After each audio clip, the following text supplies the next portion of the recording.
마태복음 16장 21절에서 28절까지 말씀입니다.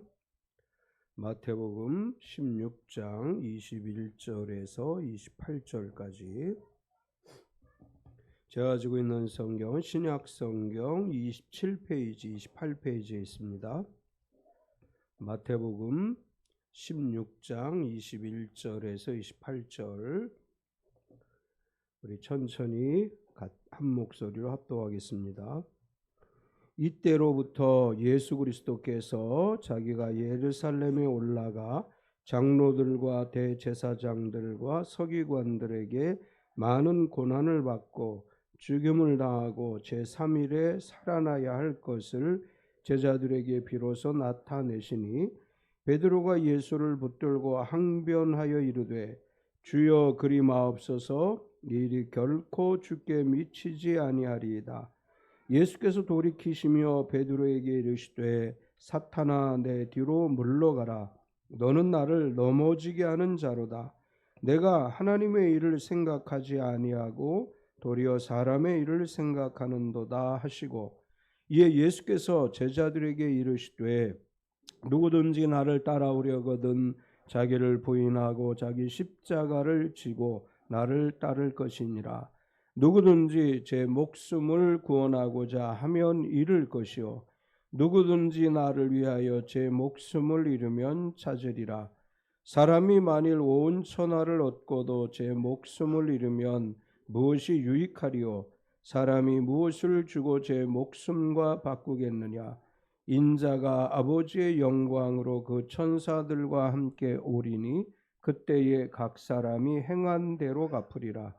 진실로 너희에게 이르노니 여기 서 있는 사람 중에 죽기 전에 인자가 그 왕권을 가지고 오는 것을 볼 자들도 있느니라. 아멘. 찬송가 461장 우리 찬양하시고 말씀 나누겠습니다.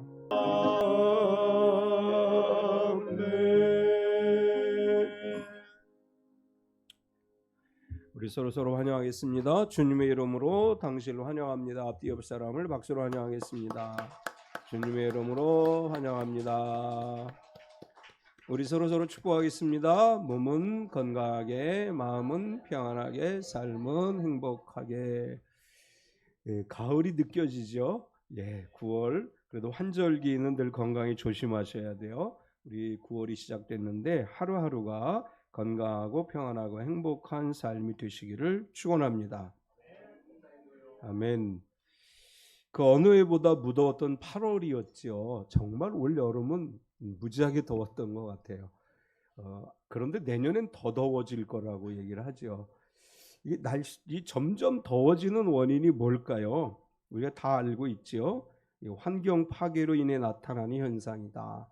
어제 제가 대전에 갔다가 왔는데 우리 목사님 중에 한 분이 그래 자기 조카가 시카고에 사는데 몇 년 만에 한국에 왔는데 이런 데서 어떻게 사냐 그렇게 얘기하더래요. 시카고는 날씨가 굉장히 좋대요. 덥지도 않고. 그런데 그 조카가 하는 말이 시카고도 이제 사계절이 생기기 시작했어요. 그러면서 무더워지기 시작했어요. 이렇게 얘기를 하더래요. 우리가 자연보호와 환경보호를 해야 될 이유는 지구온난화 현상으로 인해서 발생하는 다양한 환경 문제를 해결하기 위한 방법이죠. 당장의 편한 것 때문에 사실은 미래의 지구를 아프게 만들고 지구 환경이 아프게 되면 결국 지구에 살아갈 우리의 후손들에게 고통으로 다가오게 되는 것입니다. 이 기독교 역사를 보면 어느 시대를 막론하고 임박한 종말론이 있었어요. 주님 곧 다시 오십니다. 근데 임박한 종말론 안에는 어떤 생각들이 있었느냐 하면 계시록에 의하면 주님 다시 오시면 새 하늘과 새 땅이 열린다고 생각하기 때문에 자연 보호에 관해서 소홀한 측면이 있어요. 어차피 망할 세상인데 그냥 지금 당장 내가 살기 좋은 대로 살면 되지. 임박한 종말론을 추종하는 사람들에게는 그러한 습관들이 있어요. 그러니까 어느 시대를 막론하고 지구 환경을 보호하기보다는 주님 오시면 어차피 이 세상은 다 망할 거니까 그냥 우리가 살기 편한 대로 살면 되지. 모든 게 주님의 은혜야. 이렇게 생각하는 경향이 있었습니다. 요즘 제가 이렇게 시골집에 대한 유튜브 본다는 얘기 자주 하죠. 시골의 산 속에 버려진 기도원들이 얼마나 많은지 몰라요. 그 기도원들이 그냥 버려지는 게 아니고 환경 파괴가 엄청나게 심하죠. 우리가 주님 다시 오실 날이 곧 언제 올지 모릅니다. 이렇게 생각하고 이 환경 보호를 소홀히 하게 되면 주님은 언제 오실지 아무도 모르는 거예요. 그런데 우리가 소홀히 하기 때문에 점점 더 이 땅은 더워질 것이고 하나님이 창조하신 아름다운 지구는 파괴될 것이고, 그러면 우리가 살아가는 이 세상, 우리의 후손들이 살아가야 될 이 세상은 점점 더 살기 힘든 세상이 될 수 있습니다. 점점 무더워지고, 그래서 이제 얼음들이 녹아내리고 땅이 물속에 잠겨지고 무더위로 인해 살아가기 힘든 세상이 되고, 이럴 때일수록 우리가 할 수 있는 작은 실천들을 해서 자연을 보호하고 환경을 보호하고 이렇게 함으로 하나님이 창조하신 아름다운 세상을 후손들에게 물려줄 수 있는 그런 마음이 우리에게 필요한 줄 믿습니다. 무덥고 지루한 여름이 다행히 물러가지요. 사실 저는 더운 걸 참 좋아하는 체질이었었어요. 그래서 작년까지만 해도 밤에 땀을 쫙 흘리면서도 잤어요. 더워서 잠을 못 잔다는 거 이해를 못했어요. 근데 올해는 확실히 나이가 먹었나 봐요. 더워서 못 자겠어요. 이 더위를 그렇게 잘 견뎌냈는데 올해는 정말 더웠어요.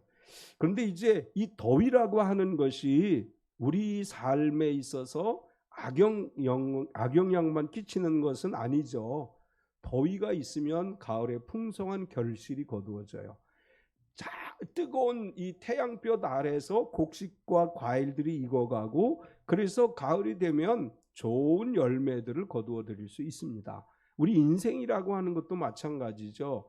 겨울이 있고 여름이 있어야 좋은 열매를 맺는 이 자연의 환경처럼 우리가 여름과 겨울이라고 하는 시련의 과정을 겪을 때 더 풍성한 하나님의 은혜와 복을 누리게 되는 것입니다. 욥기 23장 10절에 보면 이렇게 이야기해요. 그러나 내가 가는 길을 그가 아시나니 그가 나를 단련하신 후에는 내가 순금같이 되어 나오리라. 우리에게 주어진 환경이 지금 어렵다면 순금같이 나오게 하시려는 하나님의 뜻인 줄 믿습니다. 너무 힘들어요. 죽을 만큼 힘들어요. 성경에도 그렇게 얘기하시는 분들이 있지요. 죽을 만큼 힘들다고 얘기하시는 분들이 있는데, 하나님은 그런 고난과 시련의 상황을 오히려 은혜와 복으로 바꾸어 주셨습니다. 힘들어하는 삶 가운데 하나님을 기대함으로 하나님이 주실 은혜와 복을 누리게 되는 우리 찬미교회 모든 가족이 되시기를 축원합니다. 오늘 우리가 봉독한 말씀은 이제 이런 이야기들이 기록되어져 있죠. 우리가 읽은 말씀 앞에는 예수님이 빌립보 가이사랴에 이르렀을 때 사람들에게 물어봐요. 얘들아, 사람들이 나를 누구라고 하든, 이렇게 물어보니까 제자들이 대답해요. 선생님, 더러는 세례 요한, 어떤 사람은 엘리야, 어떤 사람은 예레미야나 선지자 중에 하나라고 이야기합니다. 그러니까 예수님께서 제자들에게 물어보셨어요. 그러면 사람들은 그렇게 얘기하는데 너희는 나를 누구라고 하느냐? 너희는 내가 누구라고 생각하느냐? 이렇게 제자들에게 물으셨어요. 그랬더니 베드로가 나서서 이렇게 대답합니다. 주는 그리스도시요 살아계신 하나님의 아들이시니이다. 우리가 사도신경을 고백하는데 이 사도신경의 기본이 되는 신앙 고백은 베드로 사도의 이 고백으로부터 이루어진 것입니다. 베드로의 고백을 들으신 예수님께서 이렇게 말씀하셔요. 바요나 시모나 내가 복이 있다. 이렇게 말씀하시면서 제자들에게 이렇게 말합니다. 내가 그리스도인 것을 아무에게도 말하지 말라. 이렇게 경고하신 다음에 이때부터 오늘 읽은 본문에 보면 이때부터 예수님께서 예루살렘에 올라가서 고난당하시고 죽으실 것 그리고 부활하실 것에 대해서 말씀하셨습니다.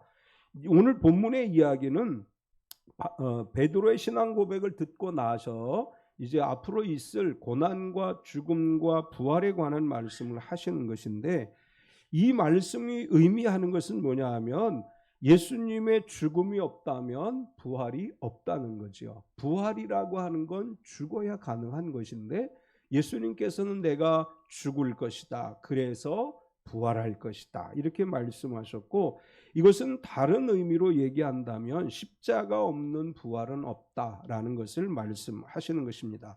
예수님은 예수님의 죽음과 부활에 대해서 말씀하시면서 제자들을 향해서, 그리고 오늘 시대를 살아가는 모든 그리스도인들을 향해서 이렇게 말씀하셨습니다. 목숨을 잃으면 찾으리라.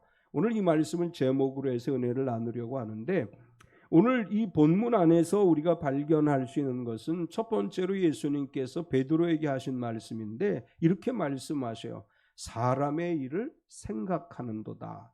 빌보 가이사라에서 베드로의 신앙 고백을 들으신 예수님께서 17절에서 19절까지를 보면 이렇게 말씀하셔요.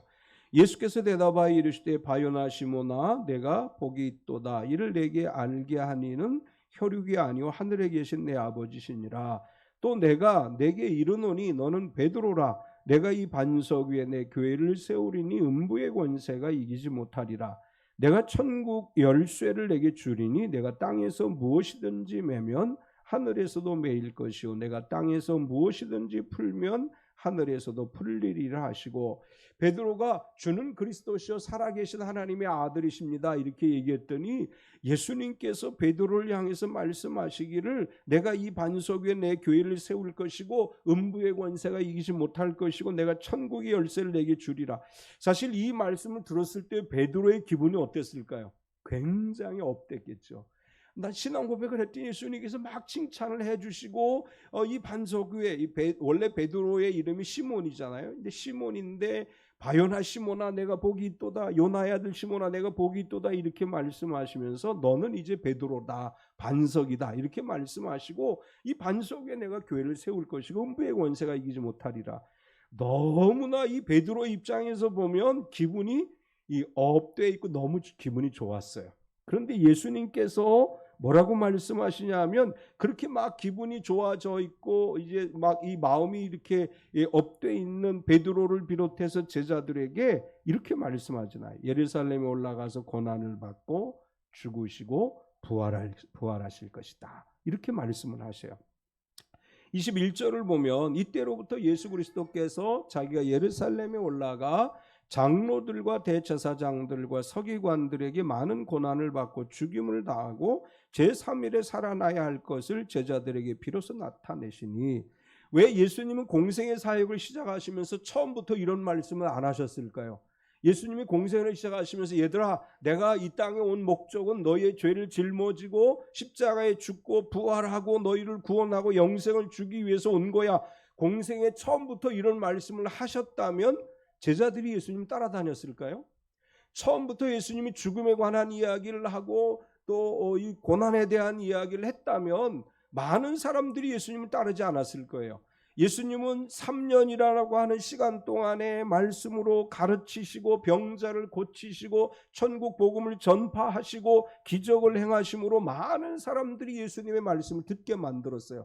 많은 사람들이 예수님을 향해 마음을 열고 예수님을 따르고 소망을 갖게 되고 희망을 품게 됐습니다. 처음부터 죽음과 부활에 관한 이야기를 했다면 사람들이 그런 은혜를 누리지 못했을 거예요. 예수님은 사람들에게 희망을 주고 치유하고 기적을 행하고 하나님 나라의 은총을 전하신 다음에 이제 그 때가 임박해지심으로 말미암아 죽음과 부활에 관한 이야기를 하셨습니다. 이제 베드로의 입장에서 보면 전혀 생각하지 않았던 이야기를 예수님이 하시는 거죠. 지금까지 너무 좋았어요. 예수님의 제자들이 따라다니면서 보았던 예수님의 사역은 기적을 행하는 것이고 병자를 고치는 것이고 말씀을 듣고 사람들이 위로를 얻는 것이고 너무나 이 예수님의 사역에 도취되어져 있었습니다. 그런데 예수님께서 갑자기 이렇게 말씀하셔요. 내가 예루살렘에 올라가면 장로들과 대제사장들과 서기관들에게 고난을 당하고 죽을 것이고 부활할 것이다. 갑자기 이렇게 얘기하시니까 베드로가 놀라서 이렇게 얘기해요. 주여 그리 마옵소서. 22절을 보면 베드로가 예수를 붙들고 항변하여 이르되 주여 그리마옵소서, 이 일이 결코 주께 미치지 아니하리이다.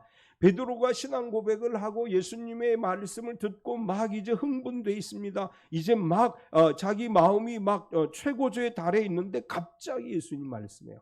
내가 죽을 것이다.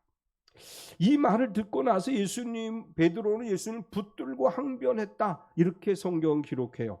주여 그리마옵소서, 이 말이 가지고 있는 원래 의미는 뭐냐 하면, 주여 당신에게는 절대로 그런 일이 일어나지 않을 것입니다. 왜냐하면 하나님께서 분명히 자비를 베푸실 것입니다. 또는 그 일은 당신과 전혀 관계없습니다. 하나님께서 그렇게 되지 않도록 막아주실 것입니다.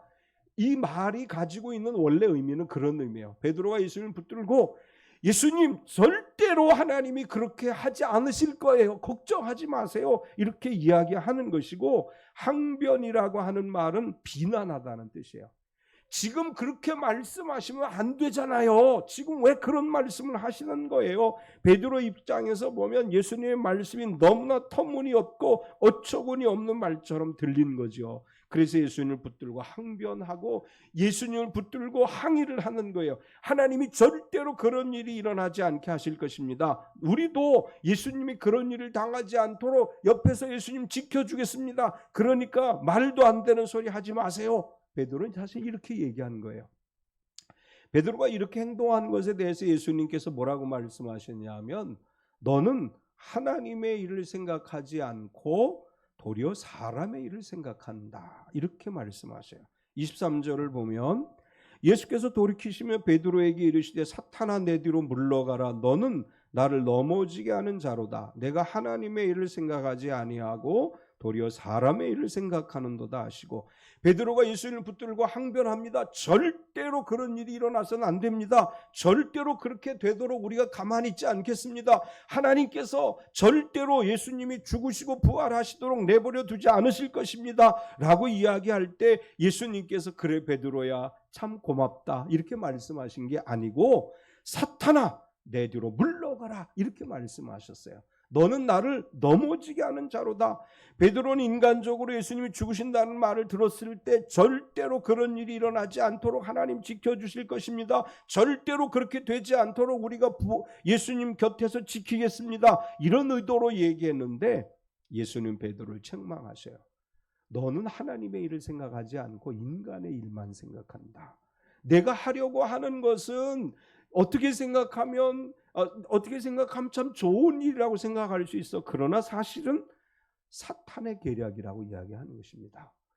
베드로가 한 행동은 제자로서 선생님이 고난받으시겠다고 말씀하시니까 그렇게 되지 않도록 하겠습니다라고 하는 이야기라면, 예수님께서는 하나님의 일을 위해 이 땅에 내가 왔는데 내가 그것을 막는다면 그것은 사탄의 일이다. 사탄이 하려고 하는 것이다. 이렇게 책망하시는 것입니다.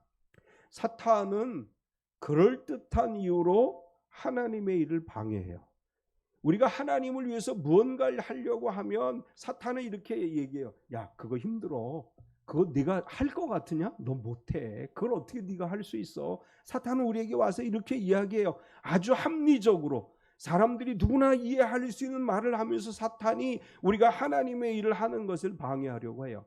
사탄은 우리가 어떤 일에 하나님을 위해서 헌신하려고 할 때 이렇게 우리에게 속삭이죠. 그거 비합리적인 거야. 그건 불가능한 거야. 왜 그런 걸 하려고 그래? 이왕이면 좀 합리적으로 살아봐. 이렇게 이야기를 해요.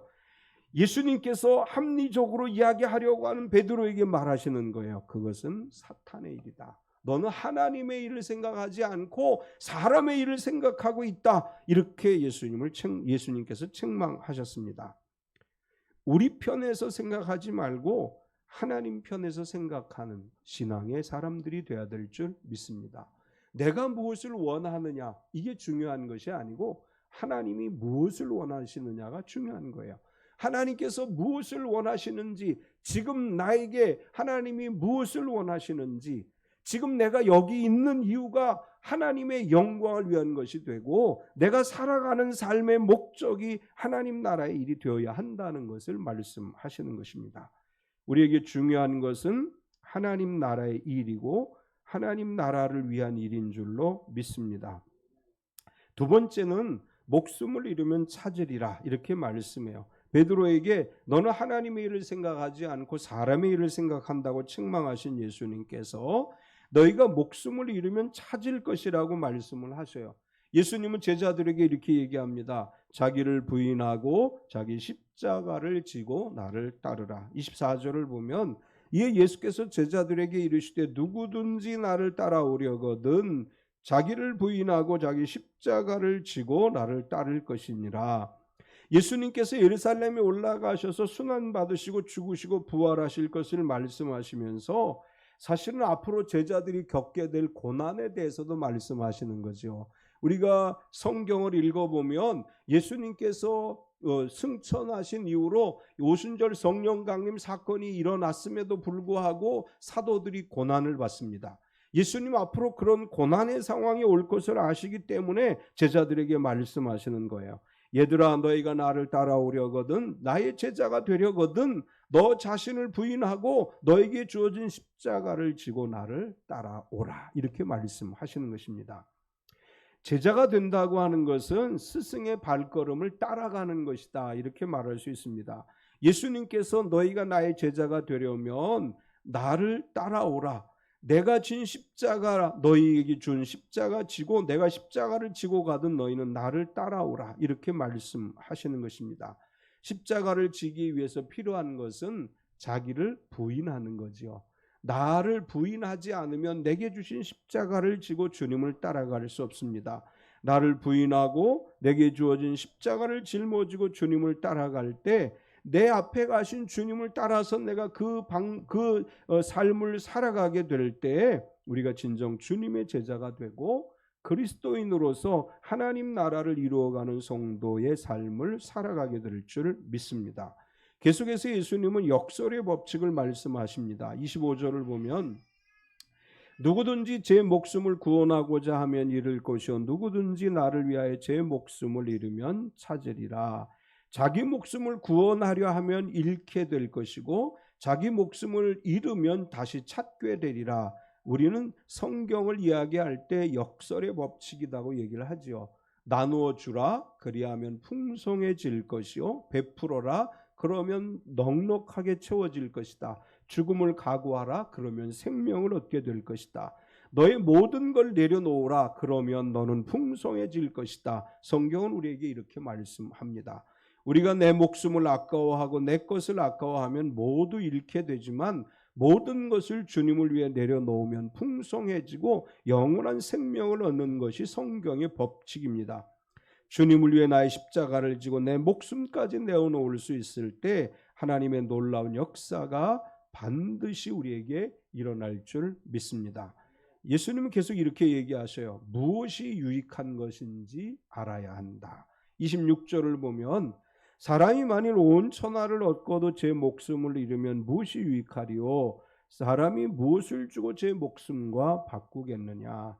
하나님이 우선이 아니고 내 생각대로 살면서 세상에서 모든 것을 소유했다고 하더라도 목숨을 잃으면 그게 무슨 의미가 있느냐라고 하는 말씀이죠. 사람들은 이 세상에서 영원할 것으로 착각을 해요. 많은 사람들이 왜 물질을 위해 살아가고 왜 많은 사람들이 명예와 권력을 추구하느냐 하면 다른 사람들은 병들어 죽어도 자기들은 죽지 않을 것이라고 생각하기 때문이에요.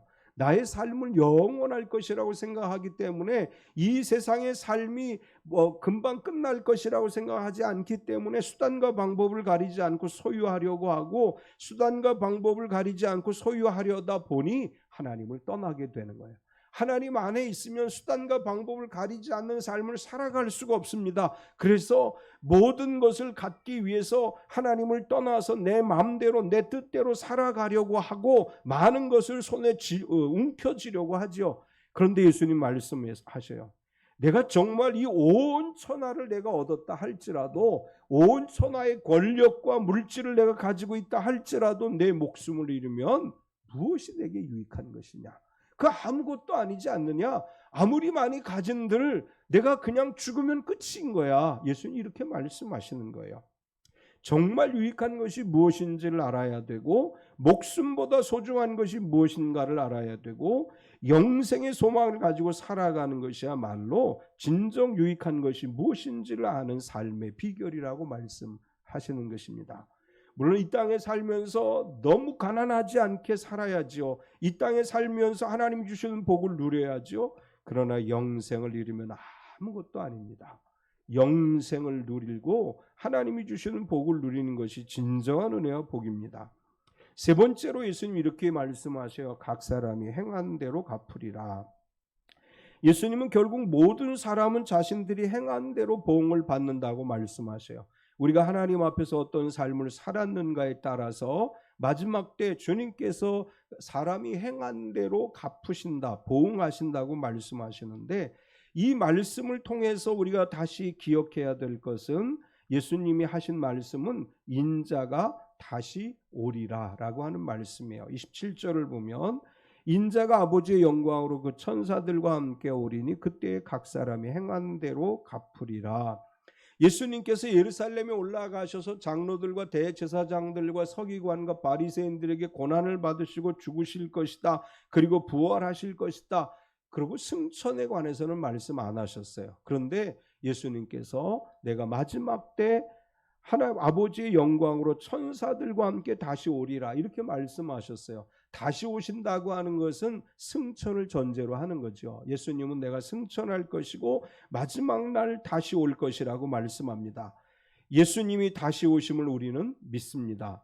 예수님이 다시 오시는 것은 분명한 사실이에요. 예수님 다시 오셔서 그 나라와 그 천국에서 우리가 영원히 살아가게 됨을 믿습니다. 이 믿음은 변하지 않아야 돼요. 이 목사님이 우리 역사를 보니까요, 2000년에 예수님 오신다고 그랬는데 2023년이나 됐는데 안 오셨어요. 또 뭐 금방 예수님 온다고 예언자들이 막 얘기했는데 안 오고 있어요. 예수님 정말 안 오는 거 아닐까요? 이렇게 말하는 사람들이 있을 수 있습니다. 그러나 예수님은 반드시 다시 오십니다. 그의 나라는 반드시 임하게 되어 있습니다. 우리가 그것을 믿어야 돼요. 그리고 예수님께서 재림하실 때에 모든 사람은 각자가 한 대로 보응을 받습니다. 27절을 다시 보면 그때에 각 사람이 행한 대로 갚으리라. 우리가 이 말씀을 보면서 한 가지 기억해야 될 것은 구원은 행함으로 받는 게 아니에요. 이거 분명한 믿음을 가지셔야 돼요. 구원은 믿음으로 하나님의 은혜로 받는 것입니다. 우리가 무언가를 했기 때문에 우리를 구원하시는 게 아니에요. 하나님이 세상을 이처럼 사랑하사 독생자를 주셨고 누구든지 예수님을 믿는 사람은 구원을 받습니다. 구원은 선을 많이 행하고 또 좋은 일을 많이 하고 나누어주기를 잘하고 그래서 받는 게 아니에요. 구원은 믿음으로 하나님의 은혜로 받는 것입니다. 이건 분명하게 먼저 우리가 믿어야 되고 그 다음에 구원은 믿음으로 받는 것인 반면에 상급은 행함으로 받는 거예요. 마태복음 10장 42절에 보면 또 누구든지 제자의 이름으로 이 작은 자 중 하나에게 냉수 한 그릇이라도 주는 자는 내가 진실로 너에게 이르노니 그 사람이 결단코 상을 잃지 아니하리라 하시니라. 다시 오실 주님 앞에 우리 모두는 다 서게 돼요. 그래서 믿는 자와 믿지 않는 자가 구별되어지게 됩니다. 마지막 때 주님 다시 오시면 믿는 자와 믿지 않는 자가 구별되어지고 그 다음에 우리가 이 땅에서 어떻게 살았는지에 대해서 상급의 면류관이 주어지는 것입니다. 우리 찬미교회 성도들이 주님 앞에 섰을 때 상급의 면류관을 받는 성도들이 되시기를 축원합니다. 요즘 우리가 이런 표현을 해요. 간신히 구원만 받는다. 이건 믿어서 구원은 받지만 아무것도 행하지 않는 사람을 얘기하는 거예요. 예수님은 믿긴 하지만 나누고 베풀지도 않고 하나님 나라를 위해 헌신하지도 않고 이런 사람들을 이야기할 때 간신히 구원만 받는다 이런 표현을 써요. 마지막 때 간신히 구원만 받는 사람들이 아니고 주님 앞에 잘했다 칭찬을 받고 행한 것에 대해서 하나님이 주시는 많은 은혜와 복을 누리는 찬빛교회 모든 성도와 가족이 되시기를 축원합니다. 마지막으로 예수님 이런 말씀을 하셨어요. 죽기 전에 인자가 오는 것을 볼 자도 있다. 28절에 보면 진실로 너희에게 이르노니 여기 서 있는 사람 중에 죽기 전에 인자가 그 왕권을 가지고 오는 것을 볼 자들도 있느니라. 사실 이 구절은 초대교회 성도들에게 희망이자 절망입니다. 이제 예수님의 이 말씀을 들은 사람들은 예수님께서 내가 살았을 때 다시 올 것이라고 말씀하셨어 라고 믿고 어떤 고난과 역경이 와도 견디어냈어요. 그런데 죽을 때가 다 돼도 예수님이 오시지 않아요. 그래서 사람들이 실망하기 시작해요. 특별히 데살로니가서를 보면 바울 사도가 그 시대 그리스도인들이 주님 오심을 기다리다가 실망한 이야기들을 기록을 하고 있습니다. 오늘날도 많은 성도들이 내가 살았을 때 주님 오실 거야. 아주 유명한 목사님들도 그렇게 설교하신 분들이 많아요. 그런데 그분들도 소천하셨어요. 그분들이 설교하실 때 주님 분명히 내가 살아계실 때 오신다 이렇게 말씀했지만 결국은 주님을 만났죠. 주님 오심을 보지 못하고 하나님 품에 안기셨습니다. 그럼 이제 이건 도대체 우리가 어떻게 해석을 해야 되느냐? 사실은 이 말씀을 이해함에 있어서는 하나님의 시간 개념이 우리에게 이해가 필요하죠. 하나님 나라는 하루가 1000년 같고 1000년이 하루 같은 것이 하나님 나라의 시간 개념이에요. 따라서 내가 살았을 때 오신다고 하는 것은 하나님 개념에서 보면 이틀 3일 뒤의 일이지만 우리 인간의 시간으로 보면 1000년, 2000년, 3000년 뒤의 일이 될 수 있는 것입니다. 주님 언제 오실지 성경은 아무도 알 수 없다고 말씀하셨어요. 지금까지 기독교 이단들 가운데 주님 오신 날을 예언한 많은 이단들이 있었어요. 거기 현혹된 많은 사람들이 있었는데 성경은 분명히 예수님도 분명히 그렇게 표현하셨어요. 주님 오실 날은 아무도 알지 못하고 그것은 아버지만이 아시는 것이다.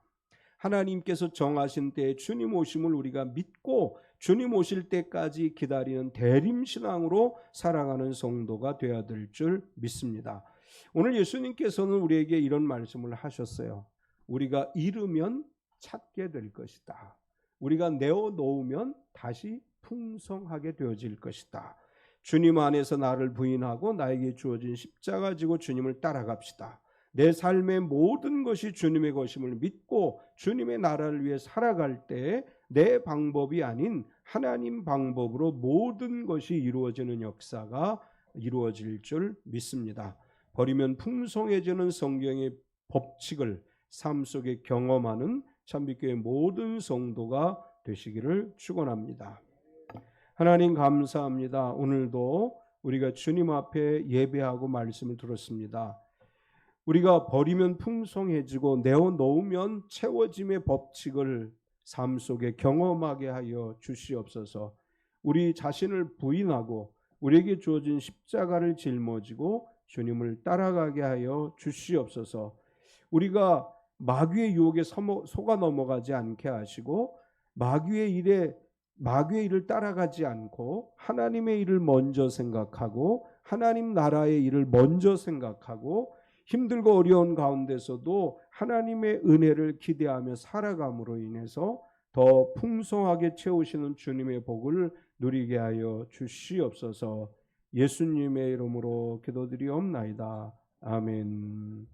우리 다 일어서서 복음교회 교리가 2번 부르시겠습니다.